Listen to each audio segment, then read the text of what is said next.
So we have some new reporting here. I think this is originally from the Daily Beast.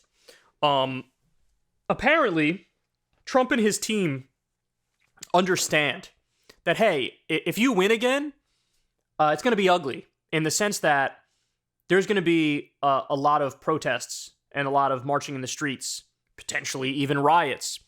The 2017 Women's March after Trump was elected was gargantuan. And so they are considering, hey, we got to deploy the military on the streets like day one. This is how he wants to start his second term. Look at this. Trump plots revenge in second term with plans to use the Insurrection Act to quell protests and the Justice Department to probe former officials who turned on him. Former President Trump plans to use the federal government to exact revenge on his enemies if he's elected to a second term. Trump associates are already looking into how we can invoke the Insurrection Act to use the military to quell protests against him. He also has a list of former officials he wants the Justice Department to probe, including former Attorney General Bill Barr and Chief of Staff John Kelly. Here's the scary thing about a potential Trump second term.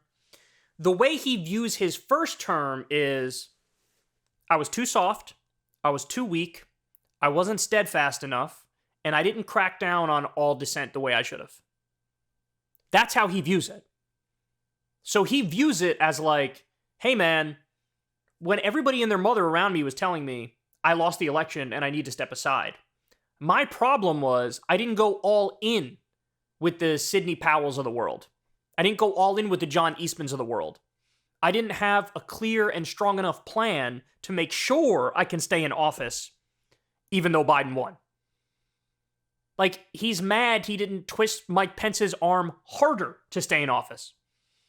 And so now, anybody who was around him, who dissented from him at all, he views them as an enemy. Bill Barr. Why is he so mad at Bill Barr? He wanted Bill Barr at the Department of Justice to basically find a way for him to claim, no, we need to take these voting machines, confiscate them, and fix them because they're off, and we think we actually won. And he wanted him to open sham investigations to claim, no, we actually can't say who won.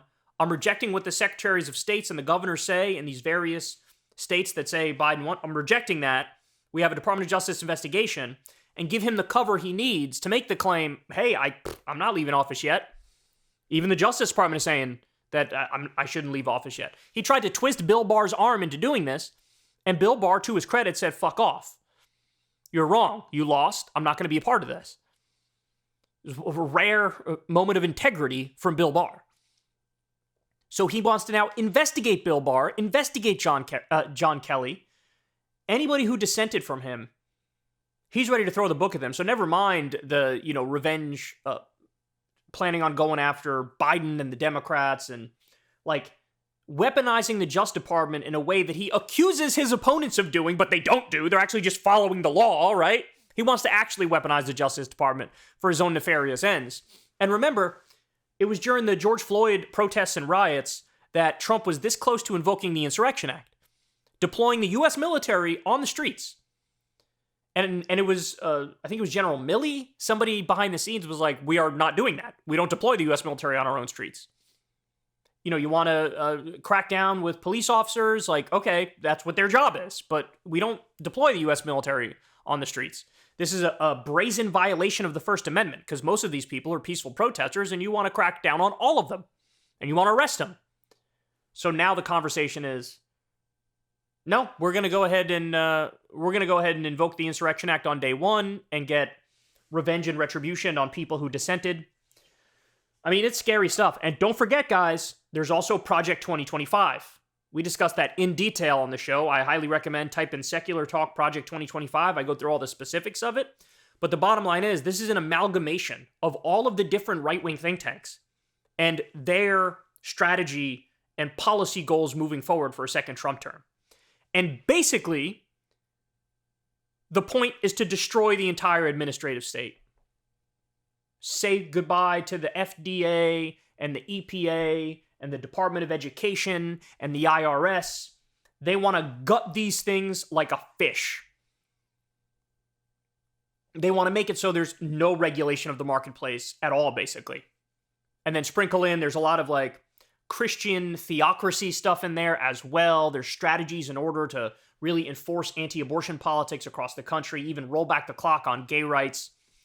So what you're looking at here for a Trump second term is Trump Unchained. That's what this is. Trump Unchained.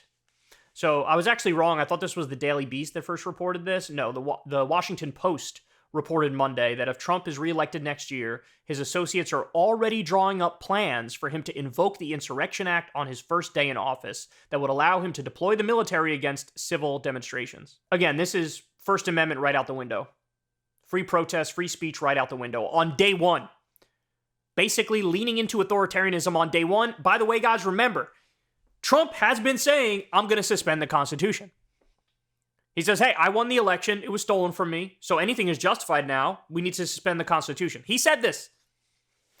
The largest single-day protest in U.S. history was the Women's March back in 2017 when Trump was sworn in. The paper also reported that the ex-president and the 2024 White House hopeful has said in private that he wants the Justice Department to investigate officials turned critics, which would go against American legal norms and likely be a violation of the 14th Amendment. So Bill Barr is on the list, White House Chief of Staff John Kelly, ex-attorney Ty Cobb, former Joint Chiefs Mark Milley, who had to rein Trump in from doing the Insurrection Act the first time.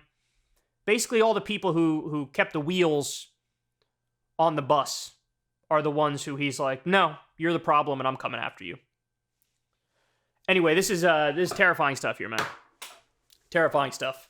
And by the way, Biden is shooting himself in the foot, too, for his chances for 2024 at the moment.